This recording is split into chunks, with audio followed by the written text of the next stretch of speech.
Mr. Shah, good evening. This is Arnab Goswami here. क्या आपको मेरी आवाज आ रही है? अमित शाह जी ठीक से आ रही है अर्णव जी। मिस्टर शाह, पहला सवाल, हमारे तो बहुत इधर पैनलिस्ट हैं, सब लोग ये कह रहे हैं कि अगर ये आंकड़े सही आए और उत्तर प्रदेश में सारे जो एजेंसीज हैं सबके सब आपको 50 से ज्यादा सीट दे रहे हैं। चाणक्य तो कह रहा है कि 70 सीट्स आ जाएंगी, मगर वो रेंज है 55 की। तो अमित शाह जी, मेरा पहला सवाल ये है आपसे कि आपको क्या लगता है कि ये रेंज सही है? जो आंकड़े कल दिखाए गए, जो वोट शेयर्स दिखाए गए, आपको क्या लगता है they are bang on target that you'll get between 50 and 55 seats? What is your own expectation? देखिए अर्णव जी, 45 सीटों के ऊपर पहुंचने के बाद वेव का कोई थर्मोमीटर नहीं रहता। वेव इतना प्रचंड है कि 45 के ऊपर अगर एक बार पहुंच सकते हैं तो कुछ भी हो सकता है। मतलब 55 के ऊपर भी हम जा सकते हैं। अमित शाह जी, दूसरा सवाल यह है कि उत्तर प्रदेश में कई दंगे हुए पिछले साल, मुजफ्फरनगर में दंगे हुए।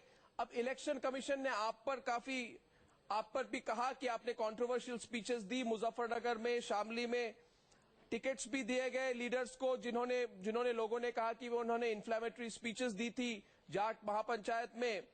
तो क्या आपको लगता है मिस्टर शाह कि आपको एक तरह से पोलराइजेशन हुई उत्तर प्रदेश में और उसकी बेनिफिशियरी है भारतीय जनता पार्टी? देखिए, पूरे हिंदुस्तान भर में भारतीय जनता पार्टी का वेव है और उत्तर प्रदेश बहुत बड़ा प्रांत है और इसके एक कोने में दंगे हुए हैं जी। और भारतीय जनता पार्टी हर कोने में विजयी हो रही है। मुझे लगता है अर्णव जी, हर बार आपने ये पोलराइजेशन का मुद्दा उठाकर, मैं मानता हूं कि चुनाव को आपने ज्यादा पोलराइज किया है। आपको ऐसा क्यों लगता है मिस्टर शाह? क्योंकि पोलराइजेशन तो आज पहली बार नहीं हुई है। जैसे रथ यात्रा की बात जब हुई 1991 में, आपको ले जाऊं तो उस बार भी राम टेम्पल के बारे में हुई थी, आपकी वोट शेयर 51 हो गई थी, आपकी वोट शेयर बढ़ गई थी। तो प्रेसिडेंट तो है अमित शाह जी, प्रेसिडेंट तो है कि पोलराइजेशन में पार्टी को बेनिफिट होती है। जहां तक इस बार के चुनाव का सवाल है, पूरा चुनाव एजेंडे पे चला, सकारात्मक मुद्दों पर गया।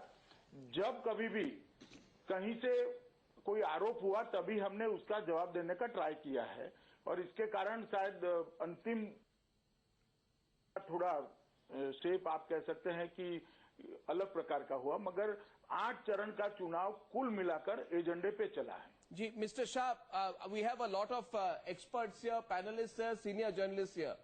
Everybody would like to ask you different questions. I'll just ask one question. Just one last question to you before I hand over to the others. Amit Shah ji, it is generally believed, कई लोग कह रहे हैं कि मायावती को इन exit polls में under estimate किया गया है, कि Mayawati is a silent campaigner, that her vote share जो है बीएसपी की वो काफी घटी नहीं है। आपने खुद एनालाइज किया होगा, वो काफी कांस्टेंट रही है। क्या आपको लगता है कि एक अनएक्सपेक्टेड फैक्टर आ सकता है मायावती जी के परफॉर्मेंस में इस चुनाव में, जो शायद एग्जिट पोल के आंकड़ों में दिखाई न दे? मैं निश्चित मानता हूं कि मायावती का जो वोट देने वाला वर्ग है वो ज्यादा वोकल नहीं है और एग्जिट पोल करने वाले शायद उन तक पहुंच भी न पाए। प्रकार की लीड बनती है सीटों पर। मैं मानता हूं कि इतनी एज मायावती जी को देने के बाद भी सीट तो बीजेपी की ही बनेगी। Amit Shah ji, now I request you to take some questions from many of our panelist. पहला सवाल आपको आ रहा है, नाविका आपको सवाल करे, then I am going to take it around. Navika is asking you one question. Amit Shah ji, now I'm not going to make this a press conference, Mr. Shah, but since we've got the chance to have you on our Poll on Polls program, मौका तो मिला है। आप times now पे तो detail interview आपकी हुई नहीं है, इसलिए आज मौका जो है उसका भरपूर फायदा उठाएंगे हम। जी नाविका जी, बिल्कुल उठाइए अर्णव जी, मैं भी चाहता हूं कि टाइम्स नाउ के साथ संवाद हो। जी जरूर नाविका। अमित शाह जी, कहा जाता है कि आपने अमेठी में तो स्मृति ईरानी को उतारा, लेकिन रायबरेली में आप एक बड़ा कोई कंटेस्टेंट देने से पीछे हट गए, क्योंकि जी जरूर नाविका। अमित शाह जी, कहा जाता है कि आपने अमेठी में तो स्मृति ईरानी को उतारा, लेकिन रायबरेली में आप एक बड़ा कोई कंटेस्टेंट देने से पीछे हट गए, क्योंकि कहीं ना कहीं आप गांधी फैमिली को बहुत ज्यादा नहीं धक्का देना चाहते थे। तो क्या ये एक पॉलिटिकल पॉइंट की तरफ से सिर्फ आपने इसको लिया, या रियली आपको लगता है कि अमेठी में कोई बैटल है? नहीं, जग जाहिर है रायबरेली में भी पार्टी उमा भारती जी को लड़ाना चाहती थी, हम ट्राई भी कर रहे थे, मगर कुछ कारणों के वो नहीं पाए। ऐसा नहीं है, हम उत्तर प्रदेश में हर सीट को जीतने के लिए पहले से चुनाव लड़ रहे हैं। 80 की 80 सीटों की जीतने की संभावना तलाश कर चल रहे थे और हर सीट पर सामने के प्रत्याशी को ध्यान में रखकर प्रत्याशी दिया गया है। दिलीप पदगांवकर है, टाइम्स ऑफ इंडिया के पूर्व एडिटर, वो आपसे सवाल कर रहे हैं Amit Shah. The next question goes from Dilip Padgaonkar to you. Go ahead you can. Amit ji, जिस तरह से ये एग्जिट पोल्स के नतीजे आ रहे हैं, इससे मुझे लग रहा है कि काफी दलित वोट और ओबीसी वोट बीजेपी की तरफ आ गया है। कितना परसेंटेज आ गया है वो देखना पड़ेगा, लेकिन अपवर्डली मोबाइल जो दलित हैं और ओबीसी है, मेरे ख्याल में वो बीजेपी के साथ आ गए हैं। सवाल ये है कि अभी तक कोई भी एविडेंस नहीं है कि मुस्लिम वोट 1% भी आपके पास नहीं आया है। क्या आप कोशिश करेंगे गवर्नमेंट बनाने के बाद to reach out also to the minority community? देखिए, जब से जनसंघ की स्थापना हुई और भारतीय जनता पार्टी की जब से स्थापना हुई, एक बात को बढ़ चढ़कर प्रचारित किया गया है। इसके कारण एक निश्चित अंतर भारतीय जनता पार्टी और मुस्लिम वोटर्स के बीच में है, मगर भारतीय जनता पार्टी ने कभी वोटर को मुस्लिम हिंदू मुस्लिम के पाले में नहीं बांटा है, ना हम फ्यूचर में भी बांटना चाहते हैं। मैं मानता हूं कि भारतीय जनता पार्टी का शासन आएगा और अगर एक टर्म समाप्त करता है तो आने वाले दिनों में जो अपप्रचार हुआ है भारतीय जनता पार्टी के लिए, उसका जवाब अपने आप सरकार के कामों के कारण लोगों तक पहुंच जाएगा और वहां से भी वोट मिलना शुरू होंगे। Okay, next question comes from Sankarshan Thakur. Sankarshan Thakur is a roving editor of the Telegraph of the Anand Bazar Patrika Group. Amit Shah जी, इस चुनाव के दौरान कई वरिष्ठ विश्लेषकों ने कहा है कि इस चुनाव के जो नतीजे आएंगे उनमें ऐसा साबित हो जाएगा कि जो अक़लियत का वोट है, माइनॉरिटी वोट है, वो अपने आप को एक तरह से इर्रेलेवेंट कर चुका है। मैं ये सवाल इसलिए पूछ रहा हूं, मैं अभी बनारस और पूर्वी उत्तर प्रदेश के कुछ इलाकों से घूम के आया हूं। वहां देखा कि कई ऐसे इलाके हैं जहां भारतीय जनता पार्टी ने प्रचार करने की कोशिश भी नहीं की, उनको छोड़ दिया। तो ये कुछ दर्शाता है क्या भारतीय जनता पार्टी का जो एक समझ है कि इस चुनाव का क्या मतलब होगा, खासकर दिलीप जी से ही जुड़ा हुआ सवाल कि अक़लियतियों पर क्या असर पड़ेगा इस चुनाव का, इन नतीजों का, और पॉलिटिक्स, आगे आने वाली पॉलिटिक्स पर उनके प्रेजेंस का। देखिए, आपने जो बात कही इसके दो पहलू हैं। पहली बार आने वाले दिनों में अक़लियत पर क्या असर पड़ेगा, मैं आपको निश्चित रूप से आश्वस्त भी करना चाहता हूं और बताना भी चाहता हूं कि भारतीय जनता पार्टी की सरकार धर्म के आधार पर किसी के साथ भेदभाव नहीं करती। कई प्रांतों में हमारी सरकार चल रही है, मध्य प्रदेश में चल रही है, राजस्थान में चल रही है, गोवा में चल रही है, गुजरात में चल रही है, छत्तीसगढ़ में चल रही है और लंबे अरसे से चल रही है। जी अमित शाह जी, मेरा एक सवाल है और मुझे थोड़ा सुन लीजिए। आरटीआई और मीडिया के जमाने में अगर किसी के साथ अन्याय हुआ है तो ये बातें ज्यादा छिपती नहीं है। इक्का दुक्का किस्सों को उठाकर उछालकर अगर देखा जाए तो कोई बात बनती है, मगर ग्रॉस जिसको बोल सकते हैं कि शासन की ओर से अन्याय, इस तरह की कोई बड़ी घटनाएं आज तक सामने नहीं आई है। तो जहां तक माइनॉरिटी का सवाल है, आने वाले दिनों में किसी को कोई डर रखने की जरूरत नहीं है। हिंदुस्तान में सबके साथ अगर हमारी सरकार बनती है तो समान प्रकार का व्यवहार होगा।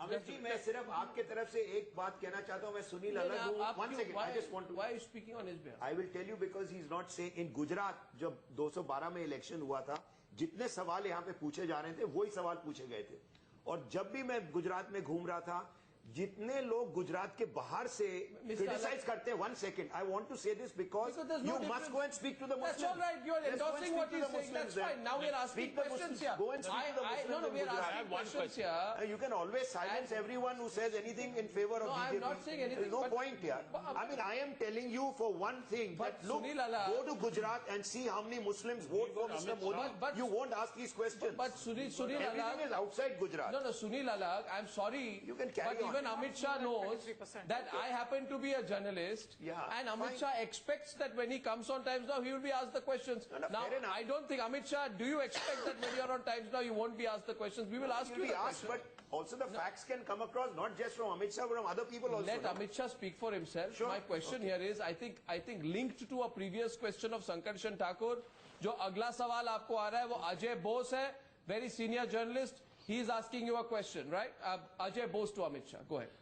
अमित शाह जी इस सिलसिले में मैं पूछना चाहता हूँ जो आपका यूपी में 18% मुस्लिम पॉपुलेशन है, आपका एक भी मुस्लिम कैंडिडेट नहीं मिला। आपका जो पूरा कैंडिडेट में मैं देख रहा हूँ जो एक भी मुस्लिम कैंडिडेट नहीं, इसका कारण क्या है? नहीं, देखिए, जहां तक भारतीय जनता पार्टी के कैंडिडेट का सवाल है, हम विनेबिलिटी के आधार पर चुनाव लड़ते हैं और विनेबिलिटी के आधार पर टिकट बढ़ती है। दूसरी बात कि मैं उस पार्टी से आता हूं जो वोटर और कैंडिडेट को हिंदू मुस्लिम के पाले में हम बांटना नहीं चाहते, और मैं मानता हूं कि सात अर्थ में भारत को जो लोग सेक्युलर बनाना चाहते हैं, इन्होंने बहुसंख्यक ये बात बोलना ही बंद करनी चाहिए, भारतीय ये बात बोलनी शुरू करनी चाहिए, और सब लोगों के लिए अगर एक बार ये करने का हम प्रयास करते हैं तो काफी अच्छा। अमित शाह जी, क्या ये एक चेंज ऑफ पोजीशन है? क्योंकि जैसे आपने कहा पोलराइजेशन नहीं है, अल्पसंख्यक बहुसंख्यक की बात नहीं होनी चाहिए और कास्ट की बात नहीं होनी चाहिए, मगर जब डुमरियागंज में नरेंद्र मोदी जी ने वो बात उठाई कि वो प्रियंका गांधी ने ऐसा कहा, आई एम फ्रॉम अ नीची जाति, क्या वो इज दैट अ क्राइम, तो वो भी तो एक कास्ट की बात ही थी। तो क्या आपकी जो इलेक्शन के पहले की स्ट्रेटेजी है बदल रही है इलेक्शन के बाद? जी नहीं अर्णव जी, आप अभी भी बातों को तोड़ मरोड़ कर लोगों के सामने रख रहे हैं। आपने खुद कहा कि प्रियंका ने कहा कि नीच पॉलिटिक्स, इसके जवाब में मोदी जी ने कहा, तो किसने जाति का पॉलिटिक्स शुरू किया? अगर कोई आरोप लगाता है तो हम जवाब भी नहीं देंगे। और एक बात अर्णव गोस्वामी, आप मुझे बताइए, अगर ये नीच पॉलिटिक्स शब्द मेरे मुंह से हो गया होता तो 6 दिन तक आपका डिस्कशन चलता और आपके कैमरामैन मेरे घर के दरवाजे न खोलने देते, बिल्कुल साफ शूटर की तरह बाहर खड़े रहते। अब आप जाकर प्रियंका जी के घर पर खड़े हैं क्या? किया है क्या?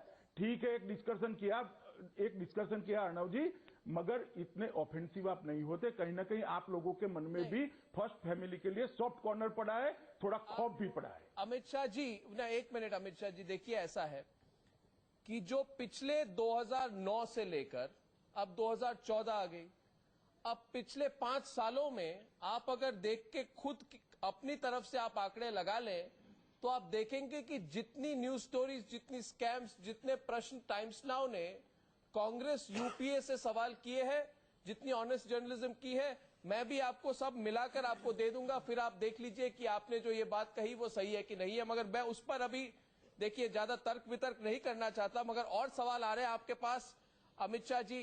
ठीक है अर्णव, मैं अलग से आपके पास इंटरव्यू करूंगा, तब इस पर बात करेंगे। अभी हम चुनाव पे फोकस करेंगे।